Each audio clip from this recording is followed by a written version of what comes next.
好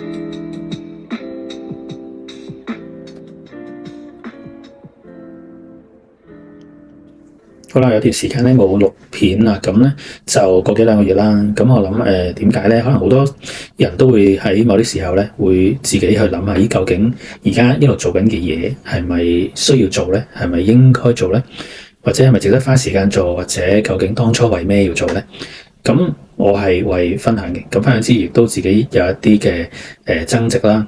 咁去到某啲時候咧，咁我就諗呢樣嘢啦。咁嚟緊，我諗今年開始啦，嗰個方向都會幾唔同嘅。咁啊，呢方面比較悶啲嘅，咁我快啲講佢啦。其實即係喺幣圈，你要真係去賺取收入咧，其實尤其喺香港啦，或者廣東話市場啦，咁你唔會靠 YouTube 嘅。咁啊，我繼續堅持用廣東話做咧，喺 YouTube 都唔會有啲咩嘅，即係 YouTube 俾我收入就唔會有啲咩嘅。我記得咧，應該係好似因為佢每一次咧係800蚊港幣先至會出呢個支票，即係會過數嘛。咁應該咧，我可能每一年收過一次，最多2次咁樣咯。咁所以就即係唔會靠呢樣嘢啦。咁至於咁嘅其他或者 referral 嗰啲，繼續會有啲收入嘅。咁但係 YouTube 我覺得係咪真係需要咁樣繼續做咧？咁我就有一個疑問，或者我想轉一個方式去做。因為咧，其實呢幾個月咧都有唔同嘅反思啦，即係可能睇資訊，即係 YouTube 又好 Twitter 又好，或者 Podcast 都好。咁啊，慢慢除咗喺幣圈之外咧，都會吸收到其他，譬如哲學又好，或者理財又好，或者心態上嘅都好。咁人總會進步噶嘛。你學得越多嘅知識，可能對於你而家做緊嘅工作又好，興趣都好咧，你嘅睇法係會有啲唔一樣。咁啊，所以大概我嚟緊個方向會有啲咩講咧？咁我而家會更加相信要用減法咯。咁你睇翻下 YouTube 啲記錄幾百條片咧，即係由一開始講 FT 啊，講 altcoin 啊、meme coin 啊、幣啊，即係 airdrop 啊，咩都有。咁其實我都好幾次有去講過，其實咧太多嘢咧係冇用嘅。咁啊，慢慢咧，我就減走好多會好花時間嘅嘢。咁我唔知道大家係咪都係每日追住好多 Discord 啊、Twitter 啊去做好多嘢啦。咁尤其你如果喺 NFT 範疇或者係 airdrop 範疇，或者甚至最近 Poly Market 呢啲範疇咧，你可能要花好多時間去落去研究有啲前因後果啊，啲咩 requirement 啊呢啲。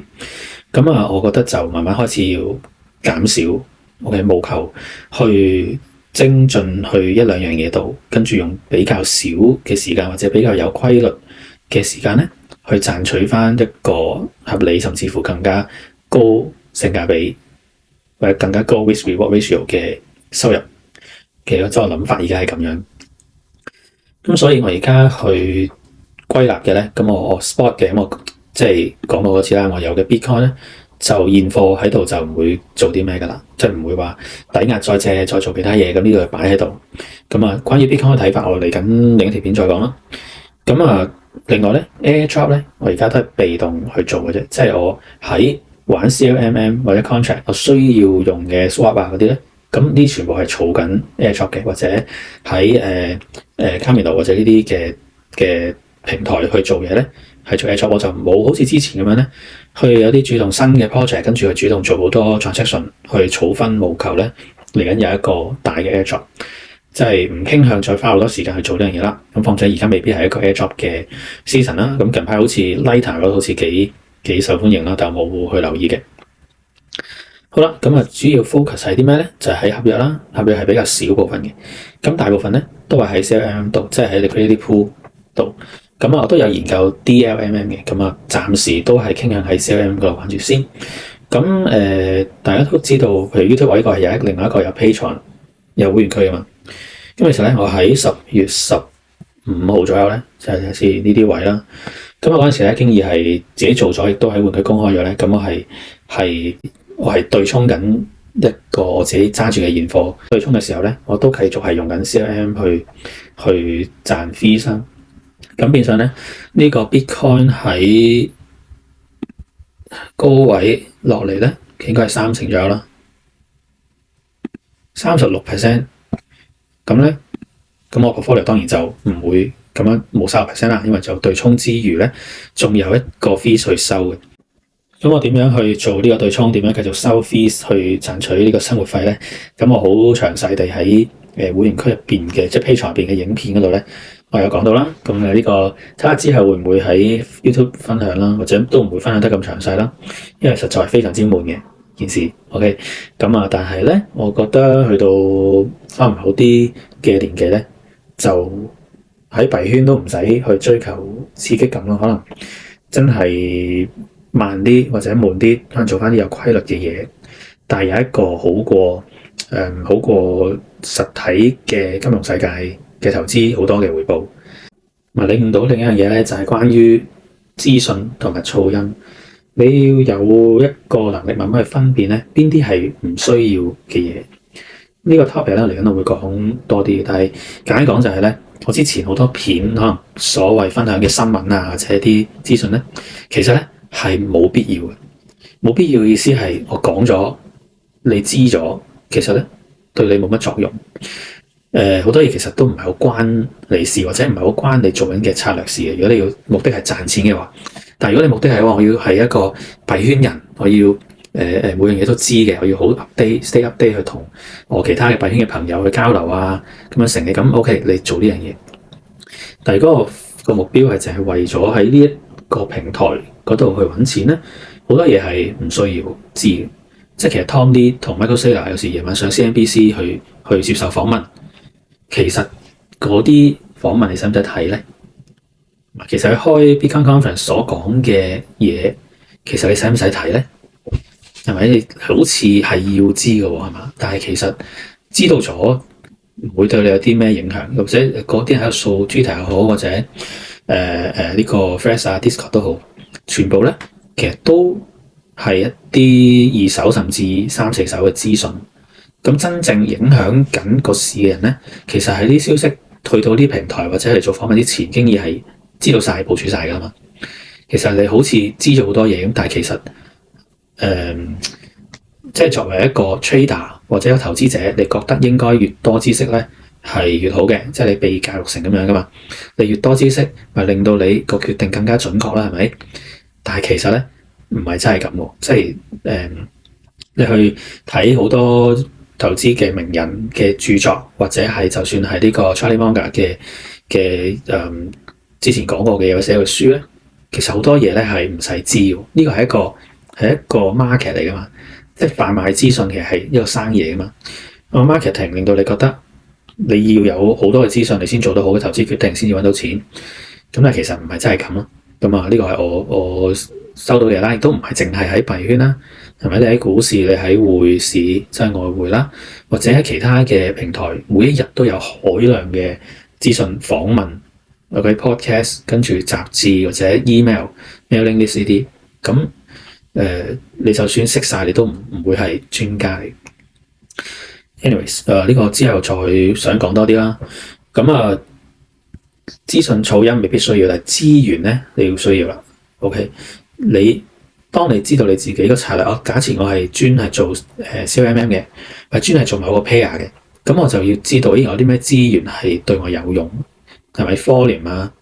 咩時間啊？或者咩？譬如有啲人玩 Poly Market， 咁邊啲嘅巨鯨或者連贏10幾下次嗰啲人嘅地址啊？呢啲係資源嚟嘅。OK， 咁或者一啲咩而家用 AI 去分析我哋手上嘅資源。咁我呢排咧都同 AI 咧去講好多關於用玩 CLMM 嘅策略嘅嘢。咁我發覺咧 Gemini 其實係好過 ChatGPT 好多。我兩邊咧都係用付費版嘅，因為免費版係廢嘅。因為付費版都好咧，呢個 ChatGPT 咧係會答錯嘢嘅，即係有時一啲基本嘅關於liquidity pool 嘅知識咧都係錯嘅。咁Gemini 咧就暫時係啱嘅佢啲嘢。OK， 咁都幫我整合咗一啲嘢出嚟嘅。所以最緊要係我諗即係喺幣圈上邊，究竟你係想首先你個賺錢模式係乜嘢先？即係你係用 spot 即係用現貨去炒賣啊，去短期去賺錢啦。咁賺嘅錢係為咩咧？我係咪為生活費咧？即係每個月冇呢5皮嘢唔得嘅咁樣，係咁樣啦？定係我係公餘嘅錢去想每個月賺翻10零20%，或者多啲少啲去食餐飯或者去請屋企去旅行呢啲，係乜嘢咧？定係你係玩槓桿 contract 合約？定係咧我專係玩 meme coin 啊，或者係NFT 而家好少啦，或者咧博 airdrop 嘅，或者咧 point market 嗰度去玩嘅，或者咧我專跟啲大嘅巨鯨啊呢啲去嗰叫咩copy trading 又得，或者喺唔同嘅 altcoin 嗰度咧去揾機會嘅，咁呢都可以。咁同埋咧 YouTube channel 咧，即係其他人嗰啲咧，之前我都睇幾多，好多都係資訊性嘅嘢，咁我都有啲片係介紹翻呢個即係咩新手要睇嘅 channel 啦。咁而家當然就唔會咁做啦。我哋有啲都覺得係唔需要睇啦。